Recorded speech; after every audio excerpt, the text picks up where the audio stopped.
সবচাইতে ভারী দুটি বোঝা, যেগুলো মানুষ সারা জীবন ধরে বহন করে: ভয় ও মনের দুঃখ। ভয় ও দুঃখ নিঃসন্দেহে মানুষের জীবনের কঠিন দুটি বিষয়।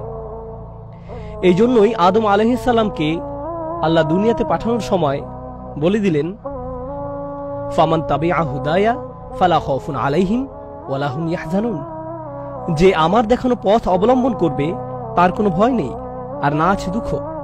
মানে যদি খুলে বলা হয়, আল্লাহ জানেন যে আদম থেকে শুরু করে একেবারে শেষ পর্যন্ত যত মানুষ এই দুনিয়ায় আসবে, প্রত্যেকে এই দুইটি কঠিন অনুভূতির অবশ্যই মুখোমুখি হবে।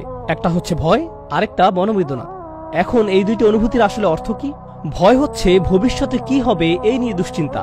হায়, আমার চাকরিটা মনে হয় এবার গেল, আমার আব্বা আম্মার কি হবে, আমার পরিবারের কি হবে, মানুষ আমাকে নিয়ে কি বলবে, কালকে কি হবে, আমার এক্সামের কি হবে, আমার বিদেশ যাওয়ার কি হবে, এরকম হলে কি হবে, ওরকম হলে কি হবে, এই চিন্তাগুলো।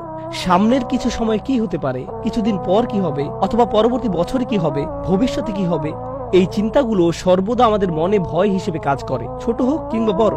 এইগুলো আপনার আমার সার্বক্ষণিক জীবনের একটি অংশ। আপনি সর্বদা আশঙ্কায় থাকেন, হয়তো অফিসে যেতে দেরি হয়ে যাবে, ভয় থাকেন হয়তো কোনো কাজ করতে হতো কিন্তু ভুলে গেছেন। এই ভয়গুলো আমাদের নিত্যদিনের সঙ্গী। এখন মনে করুন কিছু বিষয় নিয়ে ভয়ে আছেন।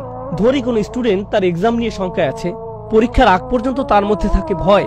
সে পরীক্ষায় অংশগ্রহণ করলো এবং অনাকাঙ্ক্ষিতভাবে পাশ করতে পারল না।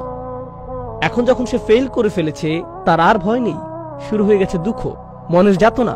যদিও হয়তো এই ভয় আছে যে আব্বা মারবে কিনা, কিন্তু এখন মূল জায়গাটা দখল করেছে মনের কষ্ট। বোঝা যাচ্ছে ভয় হচ্ছে ভবিষ্যৎকে ঘিরে, আর দুঃখ জ্বালা হচ্ছে অতীতকে কেন্দ্র করে ঘটা কোনো কিছুকে নিয়ে আবেগ। যদিও দুঃখ অতীতকে ঘিরে হয়, আমরা হুটহাট আরেকজনকে বলতে পারি না যে দেখো এগুলো তো অতীতের ঘটনা, ভুলে যাও, তোমার এখন বর্তমান নিয়ে খুশি থাকা উচিত। কখনো না। আপনি আমরা সেই পজিশনে নেই যে আরেকজনকে বলতে পারি তোমার আর দুঃখ করা উচিত না। আমাদের নবী সাল্লাল্লাহু আলাইহিস সাল্লাম সারা জীবন ধরে প্রথম স্ত্রী খাদিজার জন্য দুঃখের অনুভূতি ধারণ করেছেন।